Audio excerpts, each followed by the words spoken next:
साल 2024 में चातुर्मास की पहली एकादशी योगिनी एकादशी है। कहा जाता है कि योगिनी एकादशी पर नियम पूर्वक विधि अनुसार यदि व्रत का पालन किया जाए तो सभी कष्टों से छुटकारा मिल जाता है और भगवान विष्णु की कृपा सदैव बनी रहती है। योगिनी एकादशी पर कुछ चीजें निषेध बताई गई हैं, तो वहीं चावल खाने से बहुत बड़ा दोष लगने की भी धार्मिक मान्यता है। इन सभी की जानकारी हमने हरिद्वार के ज्योतिषी श्रीधर शर्मा शास्त्री से की। उन्होंने क्या कुछ कहा है, सुनिए।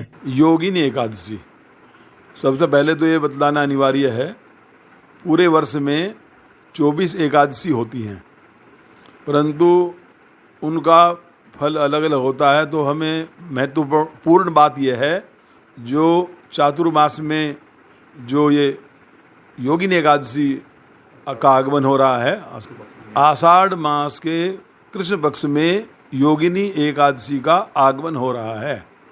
तो योगिनी एकादशी का महत्व सबसे अधिक भगवान विष्णु भगवान जी से जुड़ा हुआ है।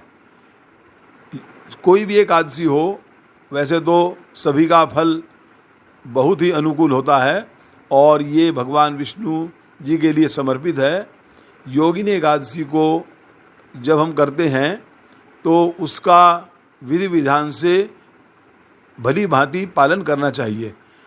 जब योगिनी एकादशी आती है तो उस दिन हमारे प्रातःकाल से ही अच्छे आचरण हो, प्रातःकाल हम उठें, मन हमारा पवित्र हो और हमें उस एकादशी के संपूर्ण नियमों का पालन करना चाहिए। जैसा कि जो हमारी तुलसी होती है ना, तुलसी, उसको उस दिन स्पर्श नहीं करना चाहिए, ना उसके पत्ते तोड़ने चाहिए और नहीं उस दिन थोड़ा उसमें जल दें। पहले से ही जल समर्पित करना है तो उससे पहले कर सकते हैं। एक बात और महत्वपूर्ण है, 10वीं तिथि में ही हम तुलसी दल तोड़ सकते हैं, क्योंकि जो हम भगवान विष्णु जी के लिए हम प्रसाद को बनाते हैं, उसमें तुलसी दल को मिलाना, उसमें मिक्स करना जरूरी है, क्योंकि तुलसी का और भगवान विष्णु का एक आपस में प्रगाढ़ संबंध है।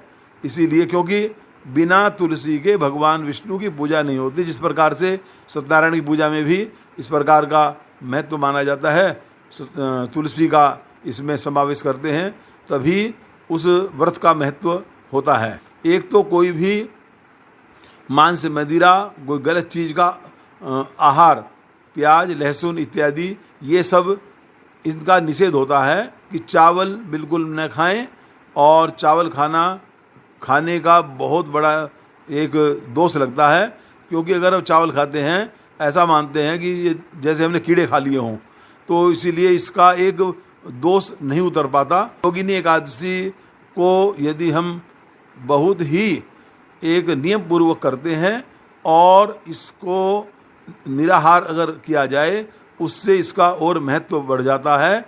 एक और बात बताई गई है कि जो एकादशी से अगले दिन इसके व्रत दान का भी विधान है।